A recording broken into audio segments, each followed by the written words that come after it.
Hey everybody, my name is Paul Leston Jr., aka Boy Green. I'm the New York Jets digital reporter for Heavy.com, and welcome to our Meet the Fleet series, where we'll be interviewing insiders from every selection that the Jets made in the 2022 NFL Draft to learn more about those players. And today, we've got a very special guest joining us. It's time to double up on the Ohio State talk. We bring in Joey Kaufman. He is the Ohio State football beat writer for the Columbus Dispatch, and we're, of course, going to learn more about the Jets' third-round tight end Jeremy Ruckert out of Ohio State. So let's bring him in. What's up, Joey? How are you, man? Hey, I'm doing pretty well. How are you? Well, I'm doing great. Thank you so much for carving out the time. This is a fun series for all our crazy New York Jet fans, watchers, and listeners to learn a little bit more about Jeremy. And, well, I got to tell you, that was one of the touchy-feely stories of the 2022 NFL Draft. Of course, we all saw Pittsburgh and Kenny Pickett, 20th overall, but right next to it was, of course, Jeremy Ruckert, who appears to be this, of course, Long Island native, longtime Jets fan. His dad in the background screaming was a great moment there during the draft. What can you tell us about that connection? Because, normally, when prospects are asked, where's your dream spot? They're like, I just want to make it in the NFL. Whatever team drafts him would be great. But Jeremy's been pretty open this entire time that if he made it on the Jets, it would be an extra special thing. I mean, it's certainly a really sweet homecoming story because he and his family grew up on Long Island, like you said. His dad's a Jets fan. He's a Jets fan. And I think that's true when guys talk about they would be happy to be in any situation because I'm sure if they were 10 years old and you're told you can be picked in the NFL, sure, it's a dream come true. But I do think the Jets connection makes it extra special. He's going to have so many family and friends who are going to be able to go to games whenever Ohio State would play Rutgers. He had a big family contingent who'd come out to New Jersey to see him there. So this is going to be like those days, except you get eight, 9 home games a year down in MetLife. Well, let me ask you, I'm going to ask the 600-pound gorilla question in the room. I see the size. I'm like, wow, 6'5", 250 pounds. I mean, that jumps off the page, obviously. But then I look at the stat sheet. I got to be honest. I'm confused. I don't understand. Here are the stats for the career for Jeremy Ruckert. He had over the whole career is 54 catches, 615 yards, and 12 touchdowns. The 12 touchdowns are nice. But each year, I'm just seeing 140 yards, 150 yards, 390 yards. And here's a stat from Dane Brugler from The Beast, his athletic draft profile. Jeremy Ruckert never had a game with more than 57 receiving yards. And I guess my question to you is, Joey, why? Well, Jeremy Ruckert had the privilege, or in some case, it's a little bit of a curse in terms of the targets you get of playing in an offense at Ohio State that featured Chris Olave, Garrett Wilson, Jamison Williams in 2020 before he transferred to Alabama, and Jackson Smith-Njigba. And we saw 3 of those guys go in the first round of the draft on Thursday. And Jackson Smith-Njigba is going to be a junior at Ohio State. He was their leading receiver last year, and he's probably going to be a first-round pick next year. So I think when you look at the stat sheet for Jeremy Ruckert, it's a reflection of the circumstances, that he was not in a situation where he was going to be the first option for Justin Fields or C.J. Stroud. He was behind a number of really talented pass catchers and Garrett Wilson and Olave, all those guys I mentioned. You'll get to know Wilson well now that he's going to be a Jet as well. But there were just so many dynamic playmakers that Ohio State has. Trayvon Henderson was a 1,000-yard freshman running back this past season. So they were never in a situation where they needed to throw to the tight end a ton, and that position was going to be a high-volume pass catcher. Ohio State, in their offense, they use the tight end so primarily as a blocking position where they're going to line up in 11 or 12 personnel, and that tight end will run out and catch some passes, and especially the red zone, but it's just not going to be a position where it's going to be spotlighted a ton. And Joey, to that point, which I find it fascinating, again, the tight end position at Ohio State is known that, it's, again, as you said, a decoy, a little bit of everything is used in that offense, but it's not a featured position. And Jeremy Ruckert wasn't just some scrub. I mean, he was a highly thought of wide receiver recruit, which we could get into in a second, but he was a highly thought of recruit. So why did he choose Ohio State, knowing that factoid, knowing that the tight end position wasn't highlighted? He could have chose basically any school he wanted to and probably could have caught a lot more passes. I think for him, even though he played wide receiver in high school, I think he had the frame and the size where tight end was always going to make sense for a position for him to end up at. And I mean, he's I think 250 pounds. He's 6'5". He's really long. I think you'd be asking a lot for him to play wide receiver to school. And Ohio State, to their credit, they do develop you as a blocker of a tight end. You're not going to get the glamour stats, and you're not really going to pop out in a box score.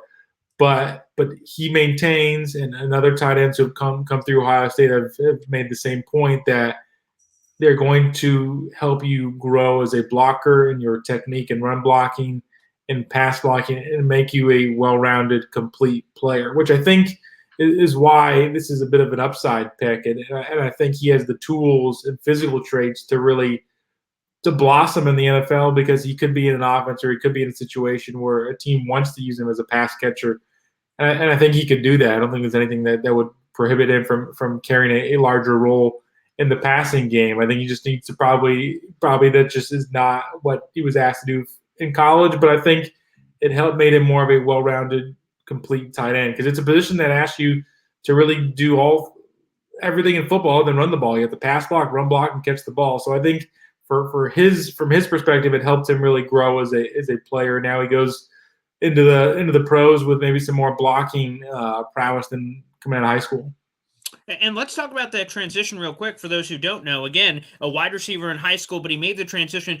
To your point, was the transition just solely, he just kind of looked at himself, saw the size, saw the height and everything, and just said, you know what, my long-term potential is at tight end. And again, credit to him if he saw that within himself to just say, hey, what's the best chance I could do to help our long-term projection? Players aren't always so self-aware to be able to make that. Was that just on him? Was that what colleges were kind of thinking about with him coming? Or kind of what went into, I guess, that transition from wide receiver to tight end? It was largely what colleges saw him at and started offering him scholarships and started recruiting him at it. It never sounded like there were a bunch of schools who were interested in him as a wide receiver. Maybe he could have been adamant that's where he wanted to play, but he seemed to really follow those top line schools like Ohio State and who wanted him as a tight end. So it never sounded like it was a decision that he was very attached to, or receiver was a position he was very attached to and had to really go back and forth about. It was sort of the path that was laid. Urban Meyer in Ohio State came knocking on his door and asked him to play tight end, and same with a lot of other top programs. That's where he ended up at. Again, we're speaking with Joey Kaufman. He is an Ohio State football beat writer for the Columbus Dispatch. And everybody, stop what you're doing. Hit the thumbs up on the video. Also, hit subscribe down below and follow Joey Kaufman for all the Ohio State love on Twitter as well. Give him a follow. Show some love if you can. And the Jets, by the way, Joey, at their post-draft presser when they were kind of recapping all their picks with the media, they talked about this quote-unquote untapped potential with Jeremy that they thought that they could exploit at the next level. Again, when you look at just the numbers, you can judge a book by its cover and say, what's happening there? But the Jets believe there's an untapped potential here. I'll ask you this, Joey, your opinion with you covering him for his career and now just kind of seeing him now. What is his ceiling? What can he be realistically in the NFL? I think he could just carry a larger volume in the passing game than he did in college. He was really, I think, especially good in the red zone, and I think a lot of it feels like it just goes back to the issue of not getting a ton of targets. And it's not as if when he would be targeted, he would be unable to make plays, because you look at some of his highlights over the years. He had a one-handed catch against Wisconsin in the Big Ten title game, really good body control, had another one-handed catch against Alabama in the 2020 national title game on one of the Buckeyes' early drives. So you would watch him catch passes, and you would think that he was somebody who you could throw the ball to a lot more, because it looks like he has the body control. And his dad, when I've talked to his dad, he talks about how a lot of that comes from his youth soccer days. He grew up playing goalie, played club soccer through middle school. And so when you see him leaping in the air and maybe kind of stretching his body, they think that comes back to his days as a goalie where you're having to leap and make a save. So I think he's a good athlete in a lot of those ways, where you're going to be able to throw the ball to him in a space, in a tight space, especially in the red zone. He's going to be able to go up and get it. So I think he has some skills where they really could use him in the passing game. But I think the minimum for him, I think he's a solid blocker. He's a big, strong guy. He's going to be able to help open up some holes in the running game. And I think he could probably carry more of a burden in the passing game. And Joey, Ohio State, as I mentioned with our other interviews, we were already interviewing for this series talking about Garrett Wilson. Like, Ohio State's a friggin' factory, man. They're cranking out talent left and right. So do you think Jeremy Ruckert can be a star? Is he just going to be a long-time NFL or a 10-year career where he could just be a solid guy that's just kind of always there, a good locker room guy, those kind of things? Which do you think, or perhaps even a different evaluation for what he can be?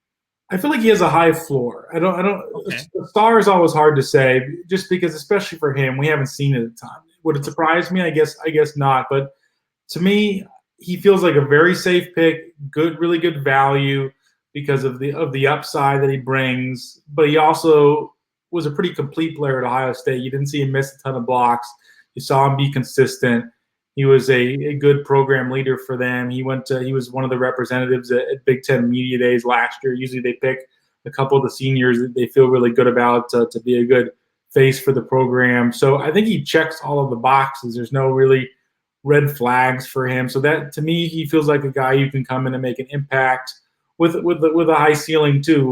Whether he gets there, I don't feel so bold to go out and say he's going to be an all-pro, Pro Bowl or anything like that. But he feels like somebody who's going to certainly be able to contribute, certainly be able to help, and especially for New York right now. I mean, they're trying to surround Zach Wilson with some dynamic playmakers on offense. It seems like somebody like Ruckert's kind of the perfect fit for that. Maybe you can get a higher value for a late third-round pick who's going to be very solid and help you, but also carry some upside to be a playmaker for your quarterback. And Joey, something else that stands out, he seems durable as all heck. He seems like a real tough guy. It doesn't seem like he often missed time there with his days with the Buckeyes. No, I don't. I'm trying to now scroll back on the box score, but I don't think he actually ever missed a game. Wow. He same with Garrett Wilson too. Garrett Wilson was sort of an Iron Man as well. Wilson only missed one game in his career, not counting the Rose Bowl. He opted out of. He missed the game against Nebraska after having some concussion-like symptoms the week before. But both of those guys were really durable. You didn't really see them out for any prolonged length of time, or really any time at all. And interestingly enough, I never thought I would say this, Joey, but the Jets have a quote-unquote first-world problem at the tight end position. That has not been the case. Historically, over the last 15 years, they invested over $45 million this offseason into C.J. Uzomah, who came from the Cincinnati Bengals, Tyler Conklin of the Minnesota Vikings that they won in a bidding war as well. So it's not like Ruckert, who's coming in, is going to be asked to do anything crazy, at a best-case scenario outside of injuries. I mean, he's going to be the third guy, but it seems like when you look at that path at Ohio State, he has had no problem being a selfless guy and doing whatever dirty work is necessary just to contribute to the team. So it seems like, at least from a transition standpoint, he can really savor the flavor and take his time as he's kind of moving from college to the pros, which should be a benefit to him before they even really ever need to call upon his services. Yeah, he didn't start right away at Ohio State. He came in 2018, was largely a backup, and even when he started to play more as a sophomore, he wasn't really the main tight end or a full-time starter. He rotated certainly a lot and was featured in 12 personnel. So it wasn't really until his junior year, until that really shortened COVID season in the Big Ten, where he became a starter, and that was really only like half a season. And then he started all of last year. So it's not as if he's somebody who's come in with a background of I've been the guy at Ohio State, the main guy since day one. It's a position they rotate a ton at, and they tend to do stuff based on matchups. Even last year, he didn't start the two of the games in November because they wanted to bring in a different guy, Mitch Rossi, who's more of an eight-back role. They lined up with a little different formation, and granted, he still played the most snaps, and he played the most snaps in those games, but even just not getting the official starter designation in November of his senior season. So he's been used to not being always the guy at tight end at Ohio State. And as we're wrapping up here, Joey, is there any final nuggets or stories that, again, everyone who's watching this and a part of this series, Jet fans are just trying to learn about players they may have not known a whole heck of a lot about prior to the draft, and now that they're drafted and now they're a member of the team, they want to learn more? Is there any story, nugget, anything we missed that Jet fans should know about Jeremy Ruckert as, again, he becomes a member of the Jets officially here? I think about the goalie thing a lot for him. Just because Ohio State's a program that's really prided itself on recruiting guys who have a two-sport background.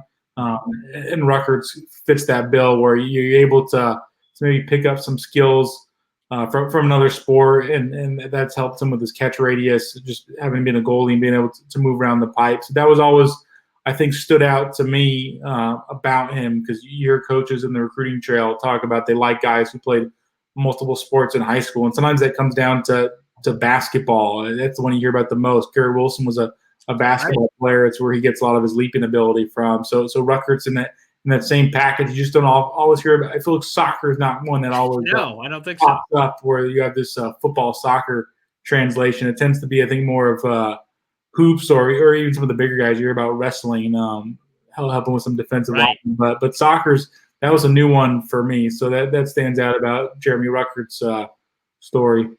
Yeah, if I ever hear soccer, it's like a kicker or a punter or something. It's not a tight end. So 100%. Wow. It's a very interesting nugget. And that's what I heard about Garrett Wilson in our other conversation. His dad, not a bad ball player himself. So, wow. This is phenomenal. Now the Jets have added two former Ohio State football products on the team. Had to make sure I get that in there for you, Joey. But, man, I want to thank you so much for taking the time to join us here. This is exciting times in Jets land as they continue to put all these pieces next to each other, like Garrett Wilson, like Jeremy Ruckert. It's going to be a lot of fun. Thanks for taking the time to get us to know a little bit more about Jeremy Ruckert. We appreciate it, Joey. Well, thanks for having me, Paul. It was nice to talk with you.